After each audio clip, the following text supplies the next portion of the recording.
Many of you might remember the MTI scam, where South Africans were literally uprooted out of 6.5 billion rand.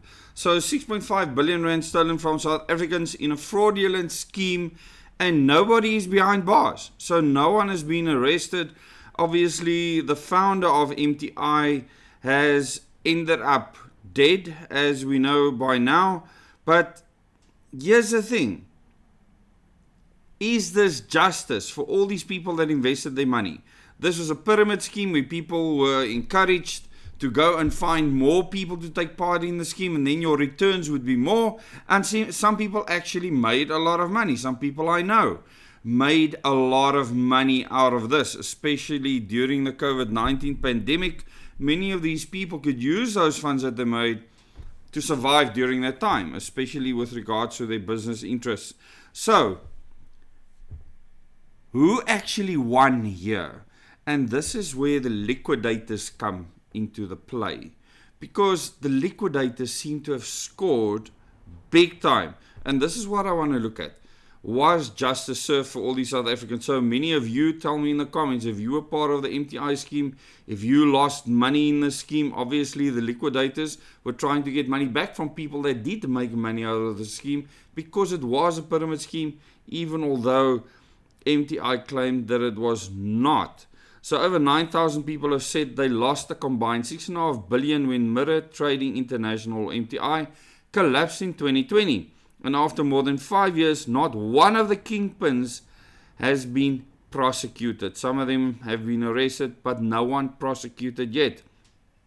While a handful of individuals spent time in holding cells, none have been charged with fraud related to MTI or with operating a pyramid scheme. MTI was the biggest pyramid scheme ever operated in South Africa. Even using the most conservative estimates, at least 14.7 billion worth of Bitcoin flowed through it by the time of its collapse. So there were many overseas investors as well that lost out with regards to MTI. I'm not going to go into all the details with regards to MTI, but there were 9,441 claims that have been received to the value of almost 6.5 billion. As at 16th of February 2026, the liquidator stated, okay, the value will reduce based on the outcomes of the claims investigation and objection processes that is about to commence. So what they are saying, they are going to now and try and get back some of this money. So if you actually look at the liquidation process, this is where the questions come in. Because currently the only redress victims of these scams can hope to see in South Africa is whatever cowboy justice is meted out during a liquidation, but that comes at a cost, okay? And this is where people within the legal industry in our country become like criminals to me. And you can tell me in the comments if you're a liquidator how you feel about me making a statement like this. But there is something wrong with the process. When people are claiming 6.5 billion rand, that they have lost this, that they want their money back.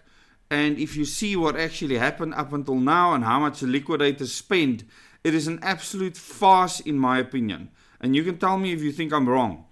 But thanks to FX Choice's swift action and the timing of MTI's liquidation, the liquidators banked just over R1 billion by selling the repatriated bitcoins through Luno. So they managed to save some of the money, okay? As at 18th of February 2026, only 588 million remained in the estate, down from the 637 million that was in its accounts in June of 2024. So you need to ask yourself, how did this happen? If they had 1 billion 57 million in their accounts, where did all of this go? I asked how much money they had recovered outside the initial 1.06 billion repatriated from the Belarusian brokers FX Choice. The liquidators pointed to a circular to creditors from last year. This is shocking. They said they had added approximately 15 million to that previously disclosed settlement amount, okay? Only 15 million. Therefore, in total, the liquidators had clawed back 178 million across more than 690 settlements, of which one big settlement was made. A total of 22 million has been collected internationally in 7 jurisdictions in terms of approximately 52 settlements reached, the circular stated.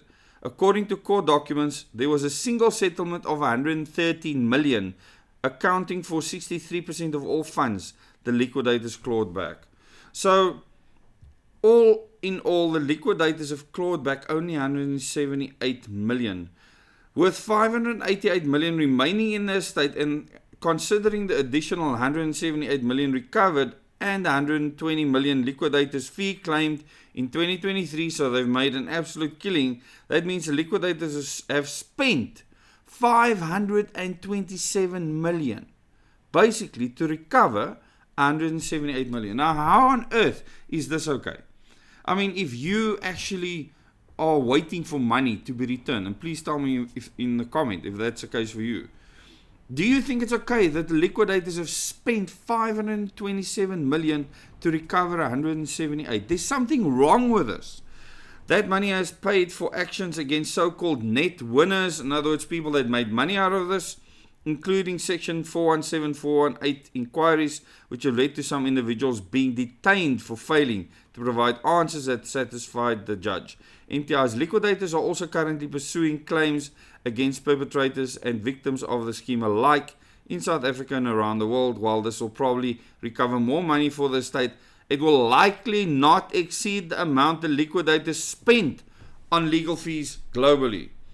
So, liquidation, is it worth it? I mean, if they could just split this money amongst the people, but now people will say, but it needs to be a fair process. We need to make sure that the people actually lost the money, and there's investigations before payouts happen. But in the meantime, the people had to carry on with their lives. A lot of people lost all their life savings because they trusted one man, and I don't even want to mention his name, because other people have told me in the past, luckily when I didn't fall for this nonsense, that he is legit and it's a wonderful person and all the rest. All nonsense. And I warn people that you can lose a lot of your money. Luckily, a lot of people realized early on that there were problems here, withdrew their funds, and many of those people that made money now will be pursued for them to return the funds. And in many cases, those funds are spent. So I don't know how this is going to pan out. It's going to be nasty. Tell me in the comments how you feel about this. The fact that the liquidators looks to be the greatest winners out of this overall, and how you feel about the legal process with regards to liquidation in South Africa. Thanks so much for watching this video. Please subscribe to this channel, click that bell icon to get notifications for future videos, and like this so that more people can see it. Really shocking. Liquidators scoring big.